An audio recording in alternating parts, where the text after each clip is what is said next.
മഴ തോരും മുമ്പിലെ പുത്തൻ സ്റ്റോറിയിലേക്ക് ഏവർക്കും സ്വാഗതം. ഈ സ്റ്റോറി ഇഷ്ടപ്പെടുവാണെങ്കിൽ ഒന്ന് സബ്സ്ക്രൈബ് ചെയ്യണേ, അതുപോലെ ലൈക്ക് ചെയ്യാനും ഹൈപ്പ് ചെയ്യാനും മറക്കല്ലേ. അങ്ങനെ ബബിത മുറിയിലിരിക്കുമ്പോൾ അലീന അങ്ങോട്ട് ചെല്ലിയാണ്. എന്നിട്ട് ചോദിക്കുന്നത്, ഞാൻ അങ്ങോട്ട് കയറി വരട്ടെ എന്ന്.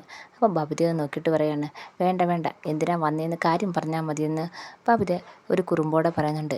അത് അങ്ങോട്ട് വന്നതിന് ശേഷം ഞാൻ പറഞ്ഞാൽ പോരെ എന്ന് ചോദിക്കുന്നുണ്ട് അലീന. അങ്ങനെ അലീനയാണെങ്കിൽ അങ്ങ് കയറി ചെല്ലിയാണ്. അതിനുശേഷം കയ്യിലിരിക്കുന്ന ഗിഫ്റ്റ് എടുത്ത് കൊടുക്കുന്നുണ്ട്.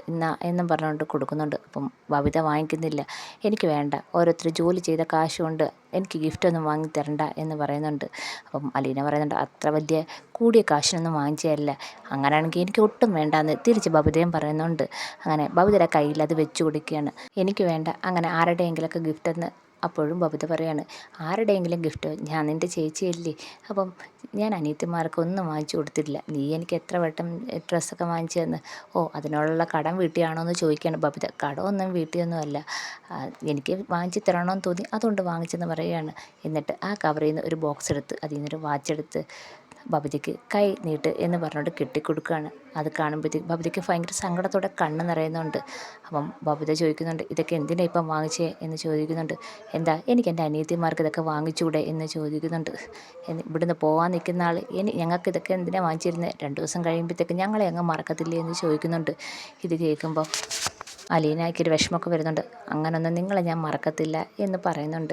ഞാൻ എന്തൊക്കെ ദ്രോഹങ്ങൾ ചേച്ചിയോട് കാണിച്ചിട്ടുണ്ട്, അതൊക്കെ ചേച്ചി എന്നോട് ക്ഷമിക്കണം, ഞാൻ അറിഞ്ഞുകൊണ്ട് ചെയ്തതല്ല എന്ന് പറയുന്നുണ്ട് ബബിത.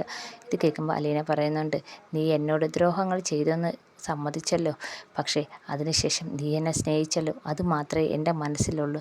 ബാക്കി ഓരോരുത്തരും എന്നെ സ്നേഹിച്ചതിന് ഓരോരോ കാരണങ്ങളുണ്ട്, പക്ഷെ ഒന്നും അറിയാതെ എന്നെ സ്നേഹിച്ചത് നീ മാത്രമേ ഉള്ളൂ.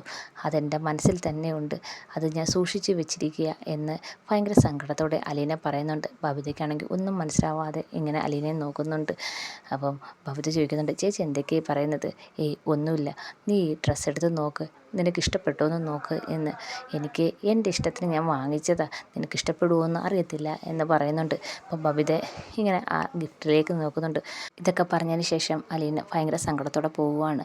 അപ്പോഴും ബബിത ആ ഗിഫ്റ്റിലിങ്ങനെ എടുത്ത് നെഞ്ചോട് ചേർത്ത് വെക്കുകയാണ്. നല്ല സങ്കടമുണ്ട് ബബിതയ്ക്ക് അലീന അവിടെ നിന്ന് പോകുന്നതിന്. അതിനുശേഷം അലീന നേരെ പോകുന്നത് കൃഷ്ണമോളുടെ അടുത്തേക്കാണ്. മുറിയിൽ ചെന്ന് കൃഷ്ണമോൾക്കും ഗിഫ്റ്റ് കൊടുക്കുന്നുണ്ട്. എന്താ ചേച്ചി എന്ന് ചോദിക്കുകയാണ്. തുറന്നു നോക്ക്. അങ്ങനെ കൃഷ്ണമോൾ അപ്പോഴേ തന്നെ കവറെല്ലാം പൊട്ടിച്ച് ഡ്രസ്സ് എടുക്കുന്നുണ്ട്. എന്താ മോൾക്ക് ഇഷ്ടപ്പെട്ടോ എന്ന് ചോദിക്കുന്നുണ്ട്. എനിക്ക് ഇഷ്ടപ്പെട്ടു ചേച്ചി. ചേച്ചി ഇന്ന് എവിടെ പോയി? ചേച്ചി പോയി വാങ്ങിച്ചതാണോ എന്ന് ചോദിക്കുകയാണ്. അതെ, ഞാൻ പോയി വാങ്ങിച്ചതാണ്. അച്ഛനെയും കൂട്ടച്ഛനും ഉണ്ടായിരുന്നു. അപ്പം നിങ്ങൾക്ക് ഇതുവരെ ഒന്നും ഞാൻ വാങ്ങിച്ചു തന്നില്ലല്ലോ, അതുകൊണ്ട് ഞാൻ ഇന്ന് പോയി നിങ്ങൾക്ക് ഡ്രസ്സ് വാങ്ങിച്ചെന്ന് പറയുകയാണ്. ബബിതയുടെ ഡ്രസ്സ് ഞാൻ കൊടുത്ത്, ഇത് മോൾക്ക് ഇഷ്ടപ്പെട്ടോ എന്ന് ചോദിക്കുകയാണ്. പിന്നെ എനിക്ക് ഭയങ്കരമായിട്ട് ഇഷ്ടപ്പെട്ട്. എന്നിട്ട് കുറച്ച് സങ്കടത്തോടെ കൃഷ്ണ ചോദിക്കുകയാണ്, അപ്പോൾ ചേച്ചി ഇവിടുന്ന് പോവും ഉറപ്പിച്ചോ ചേച്ചി എന്ന് ചോദിക്കുന്നുണ്ട്. പിന്നെ ഞാനിവിടുന്ന് പോയാലല്ലേ ഇവിടുത്തെ പ്രശ്നങ്ങളൊക്കെ തീരൂ, അല്ലെങ്കിൽ ഈ പ്രശ്നങ്ങൾ എന്നും ഇങ്ങനെ തന്നെ നിൽക്കും എന്ന് പറയുകയാണ് അലീന. ഇത് കേൾക്കുമ്പോൾ കൃഷ്ണ ഇച്ചിരി വിഷമത്തോടെ ചോദിക്കുകയാണ്, ചേച്ചി ഇവിടുന്ന് പോയാൽ എങ്ങനെ ശരിയാവുമെന്ന്? ഇത് ചേച്ചിയുടെയും കൂടെ വീടല്ലേ എന്ന് ചോദിക്കുകയാണ് കൃഷ്ണ. ഇത് ചേച്ചിക്കും കൂടെ ഞങ്ങളെപ്പോലെ തന്നെ അവകാശമുള്ള വീടല്ലേ എന്ന് ചോദിക്കുമ്പോഴത്തേക്ക് പെട്ടെന്ന് അലീനയാണെങ്കിൽ കൃഷ്ണയുടെ വായിൽ പൊത്തുന്നുണ്ട്. അപ്പം ഇതൊന്നും ഇവിടെ ഉറക്കെ പറയില്ലേ, ബബിതയും രോഹിത്തൊന്നും കേൾക്കണ്ട, മോള് ഇതൊന്നും ആരോടും പറയാനും നിൽക്കണ്ട, ആരും അറിയുകയും വേണ്ട എന്ന് പറയുകയാണ്. നാളെ എപ്പോഴെങ്കിലും ബബിതേച്ചിയും രോഹിത്തേട്ടനും ഈ കാര്യങ്ങളൊക്കെ അറിഞ്ഞ് നമ്മൾ അത് പറയാഞ്ഞ എന്താന്ന് എന്നോട് ചോദിക്കത്തില്ലേ എന്ന് കൃഷ്ണ ചോദിക്കുന്നുണ്ട് അലീനയെടുത്ത്. അപ്പം അലീന ഇച്ചിരി വിഷമത്തോടെ പറയാണ്, അറിയുമ്പം അറിയട്ടെ, മോളായിട്ട് എന്തായാലും ഇത് പറയാനൊന്നും നിൽക്കണ്ട എന്ന് പറയാണ്. പിന്നെ ഇതൊക്കെ അറിഞ്ഞ് പിന്നെയും വീണ്ടും പ്രശ്നങ്ങളാവത്തേ ഉള്ളൂ എന്ന് അലീന കൃഷ്ണയെ ഓർമ്മിപ്പിക്കുന്നുണ്ട്. അതിനുശേഷം കൃഷ്ണയാണെങ്കിൽ ആ ഡ്രസ്സൊക്കെ എടുത്ത് നോക്കുന്നുണ്ട്. മോൾക്ക് ഇത് ഇഷ്ടപ്പെട്ടോ നോക്ക്, എൻ്റെ ഇഷ്ടത്തിന് അങ്ങ് എടുത്തതെന്ന് അലീന പറയുന്നുണ്ട്. ചേച്ചി എന്തെടുത്താലും അടിപൊളിയല്ലേ, എനിക്ക് ഇഷ്ടപ്പെട്ടെന്ന് കൃഷ്ണ തിരിച്ച് മറുപടിയും കൊടുക്കുന്നുണ്ട്. അതിനുശേഷം രോഹിത്തിന് മുറിയിൽ ചെന്ന് ഡ്രസ്സ് കൊടുക്കുന്നുണ്ട്. അപ്പോൾ രോഹിത്തും ചോദിക്കുന്നുണ്ട്, എന്താ ചേച്ചി ഇതെന്ന് ചോദിക്കുന്നുണ്ട്. ഇത് നിനക്കൊരു ഡ്രസ്സ് എടുത്തതാ, ഞാൻ ഇന്ന് അച്ഛനെയും കൂട്ടി പുറത്തു പോയി, അപ്പം എനിക്ക് നിങ്ങൾക്കൊന്നും എടുത്തു തന്നില്ലല്ലോ, അതുകൊണ്ട് ഞാൻ പോകുന്നതിന് മുമ്പ് നിങ്ങൾക്കൊരു ഡ്രസ്സ് എടുത്ത് തരാമെന്ന് വിചാരിച്ച് അങ്ങനെ എടുത്തതാണെന്ന് പറയാണ്. അപ്പം രോഹി എടുത്ത് നോക്കുന്നുണ്ട്. അതിനുശേഷം പറയുന്നുണ്ട് അലീന, എനിക്ക് നിൻ്റെ അളവ് ഒരു ഊഹം വെച്ചെടുത്തതാണ്, നീ ഇത് ഇട്ട് നോക്കുക, കറക്റ്റാണോ എന്ന് എനിക്കറിയത്തില്ല, അത് മാത്രമല്ല നിനക്ക് ഇഷ്ടപ്പെടുമോയെന്ന് എനിക്കറിയത്തില്ല എന്ന് അലീന പറയുന്നുണ്ട്. അപ്പോൾ ഇതൊക്കെ കേൾക്കുമ്പോഴത്തേക്ക് രോഹിത് ഭയങ്കര വിഷമം വരുന്നുണ്ട്. അപ്പം ചേച്ചി ഇവിടെ പോകാൻ തന്നെ തീരുമാനിച്ചോ എന്ന് രോഹിത്തും ചോദിക്കുന്നുണ്ട്. പിന്നല്ലാതെ പോവാതിരിക്കാൻ പറ്റത്തില്ല, എനിക്ക് പോയേ പറ്റത്തുള്ളൂ എന്ന് പറയാണ്. അച്ഛൻ പറഞ്ഞ സ്ഥലത്തേക്കാണ് ഞാൻ പോകുന്നതെന്ന് അലീന രോഹിത്തിനോട് പറയുന്നുണ്ട്. അതിനുശേഷം അലീന അവിടുന്ന് സങ്കടത്തോടെ ഇറങ്ങി പോകുന്നുണ്ട്. അപ്പം രോഹിത്തിന് അതൊക്കെ കാണുമ്പോൾ ഭയങ്കര സങ്കടവും വരുന്നുണ്ട്. അങ്ങനെ എല്ലാവരും അലീന പോകുന്നതിൻ്റെ സങ്കടത്തിലിരിക്കുകയാണ്. അതിനുശേഷം അലീന നേരെ ബാലചന്ദ്രൻ്റെ അടുത്ത് ചെല്ലുകയാണ്. അച്ഛാ, എനിക്കൊരു കാര്യം പറയാനുണ്ട്. അപ്പം ബാലചന്ദ്രൻ ചോദിക്കുന്നുണ്ട്, എന്താ മോളെ എന്ന് ചോദിക്കുകയാണ്. അതെ, എനിക്ക് ഒരിടം വരെ പോകണം. ഇനിയും നിനക്ക് പോകണോ? നീ പറഞ്ഞ സ്ഥലത്തൊക്കെ ഇന്ന് ഞാൻ കൊണ്ടുപോയല്ലോ, ഇനി എവിടെ പോകേണ്ടതെന്ന് ചോദിക്കുകയാണ്. അത് എനിക്ക് കൊല്ലപ്പള്ളി വരെ പോകണമെന്ന് ബാലചന്ദ്രൻ്റെ അടുത്ത് അലീന പറയാണ്. ഇത് കേൾക്കുമ്പോൾ ബാലചന്ദ്രൻ ഒന്ന് ഞെട്ടുന്നുണ്ട്. നീ എന്തിനാ അവിടേക്ക് പോകുന്നതെന്ന് ചോദിക്കുന്നുണ്ട്. അല്ലച്ചാ, ഞാൻ എന്തായാലും ഇവിടുന്ന് പോകുക. അതിനു മുമ്പ് എല്ലാവരെയും കണ്ട് ഒന്ന് യാത്ര പറയണം. മാഡത്തെയും മുത്തശ്ശിയെയും അവിടെ ശിവാനങ്കളിനെയും എല്ലാവരെയും കണ്ടൊന്ന് യാത്ര പറയണം. ഇനി അങ്ങോട്ടിനി തിരിച്ച് വഴക്കം ഇല്ലല്ലോ, അതുകൊണ്ട് ഒന്ന് യാത്ര പറഞ്ഞിട്ട് പോകാമെന്ന് വിചാരിച്ചു. അതാ ഇന്ന് ബാലചന്ദ്രനോട് അലീന ചോദിക്കുന്നുണ്ട്. അപ്പം ബാലചന്ദ്രൻ ഒന്നും മിണ്ടാതെ ഇങ്ങനെ നിൽക്കണം. അച്ഛൻ എന്നെ കൊണ്ടുപോകണ്ട, ഞാനങ്ങ് പൊക്കോളാം, അച്ഛൻ അങ്ങോട്ട് വരണ്ട എന്ന് പറയാണ്. അപ്പം ഇത് കേൾക്കുമ്പോഴും ബാലചന്ദ്രൻ ഇങ്ങനെ വിഷമത്തോടെ നിൽക്കുകയാണ്. അപ്പം ബാലചന്ദ്രൻ പറയാണ്, എന്നെങ്കിൽ നിനക്ക് നിർബന്ധമാണെങ്കിൽ നാളെ തന്നെ പോയിട്ട് വാ എന്ന് പറയുന്നുണ്ട്. ശരി അച്ഛാ, ഞാൻ ഇന്ന് പോയിട്ട് പെട്ടെന്ന് തന്നെ വരാം എന്ന് ബാലചന്ദ്രൻ്റെ അടുത്ത് അനുവാദം വാങ്ങിക്കുന്നുണ്ട്. അപ്പം ബാലചന്ദ്രൻ പറയുന്നുണ്ട്, നിൻ്റെ മാഡത്തിൻ്റെ മുന്നിൽ ചെന്ന് പിടുമ്പോഴേ നീ ഒന്ന് സൂക്ഷിച്ചോ. ചിലപ്പം മാഡം എന്തൊക്കെ വിളിച്ച് പറയുമെന്ന് നിനക്ക് പറയാൻ പറ്റത്തില്ല. പിന്നെ നീ ഇപ്പം അങ്ങോട്ട് പോയി മാഡത്തിൻ്റെ അടുത്ത് യാത്ര പറഞ്ഞാലും മാഡം നിന്നെ എങ്ങനെ അപമാനിച്ച് വിടുമെന്നും പറയാൻ പറ്റത്തില്ല. നീ ഇപ്പം അങ്ങോട്ട് പോകേണ്ട ആവശ്യമുണ്ടോ എന്ന് ബാലചന്ദ്രൻ വീണ്ടും ചോദിക്കുന്നുണ്ട്.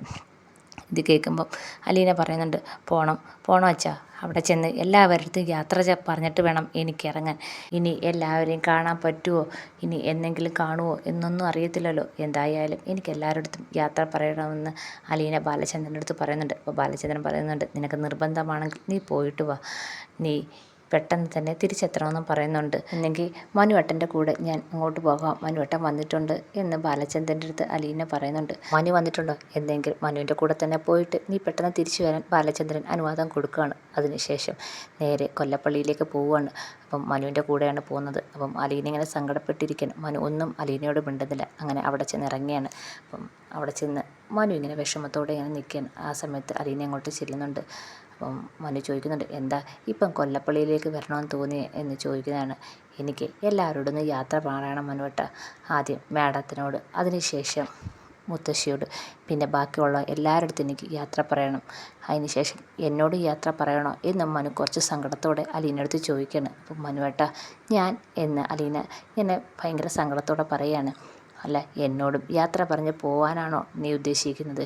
എന്നെ തനിച്ചാക്കി പോവാനാണോ നീ ഉദ്ദേശിക്കുന്നതെന്ന് ചോദിക്കുകയാണ്. അപ്പം അലീന ഒന്നും മിണ്ടാതെ സങ്കടത്തോടെ ഇങ്ങനെ മനുവിനെ നോക്കുന്നുണ്ട്. മനു ആണെങ്കിൽ ഭയങ്കര സങ്കടത്തോടെ അകത്തേക്ക് കയറുകയാണ്. അപ്പം അലീന ഇങ്ങനെ മനുവിനെ നോക്കിയിരിക്കുകയാണ്. അപ്പം മനു പറയാണ്, ബാ അകത്തേക്ക് പോകാം എന്നും പറഞ്ഞുകൊണ്ട് അലീനയെ വിളിച്ച് അകത്തേക്ക് കൊണ്ടുപോവാണ്. അതിനുശേഷം അലീന നേരെ പോകുന്നത് വൈജയന്തിയുടെ മുറിയിലേക്കാണ്. അപ്പം വൈജയന്തിയുടെ മുറിയിൽ ചെന്ന് ഡോറ് തട്ടുന്നുണ്ട്. ആ സമയത്ത് വൈജയന്തി വന്ന് ഡോറ് തുറക്കുമ്പോൾ അലീനയെ കാണുന്നുണ്ട്. അലീനയെ കാണുമ്പോൾ ഭയങ്കര ദേഷ്യമാണ്. ബാലചന്ദ്രൻ്റെ മകളാണെന്ന് പറഞ്ഞ കള്ളം പറഞ്ഞാണ് അവിടെ നിന്നുള്ള കാര്യം ഇപ്പോൾ വൈജയ്ക്കറിയാം. അതിൻ്റെ കൂടെ ദേഷ്യമുണ്ട്. അയ്യോ, നീ എന്തിനാ ഇങ്ങോട്ട് വന്നേ? എനിക്കിവിടെ സമാധാനം തരത്തില്ലേ എന്ന് വൈജ അലീനടുത്ത് ചോദിക്കുകയാണ്. ഈ സമയത്ത് അലീന പറയാണ്, ഞാൻ യാത്ര പറയാൻ വന്നയാ. ഇത് കേൾക്കുമ്പോഴത്തേക്ക് വൈജയാണെങ്കിൽ മുറിയിലെ ഉള്ളിലേക്ക് കയറി ചെന്ന് തിരിഞ്ഞങ്ങ് നിൽക്കുകയാണ്. ഞാൻ മാഡത്തിനോടും ഇവിടെയുള്ള എല്ലാവരുടെ യാത്ര പറയാൻ വന്നതാണ്. ഞാൻ ഉടനെ തന്നെ അവിടുന്ന് പോകും. മാഡത്തിന് എന്നോട് ദേഷ്യമാണെന്നറിയാം. ഞാൻ മാഡത്തിന് തന്ന വാക്ക് ഞാൻ പാലിക്കും. ഞാൻ അവിടുന്ന് പോവുകയാണ്. പിന്നെ എന്തെങ്കിലും തെറ്റ് എൻ്റെ കയ്യിൽ നിന്നുണ്ടെങ്കിൽ മാഡം എന്നോട് ക്ഷമിക്കണം. എന്നിട്ട് ഭയങ്കര സങ്കടത്തോടെ പറയാണ്, എന്നെ ഒരിക്കലും ശപിക്കില്ലെന്ന് പറയാണ്. ഇത് കേൾക്കുമ്പോഴത്തേക്ക് വൈജയന്തിക്ക് ഭയങ്കര ദേഷ്യം വരുന്നുണ്ട്. വൈജയന്തി പറയാണ്, നീ ഒരിക്കലും രക്ഷപ്പെടത്തില്ല. നീ എന്നോട് ചെയ്തതിനെല്ലാം അതിൻ്റെ ഫലമല്ല ഈ ഭൂമിയിൽ തന്നെ അനുഭവിച്ചിട്ട് നീ മുകളിലേക്ക് പോകത്തുള്ളൂ. അതെൻ്റെ ശാപമാണെന്ന് പറയാണ്. ഇത് കേൾക്കുമ്പോഴത്തേക്ക് അലീനയ്ക്ക് നല്ല സങ്കടം വരുന്നുണ്ട്. എന്നിട്ട് പൊട്ടിക്കരയുന്നുണ്ട്.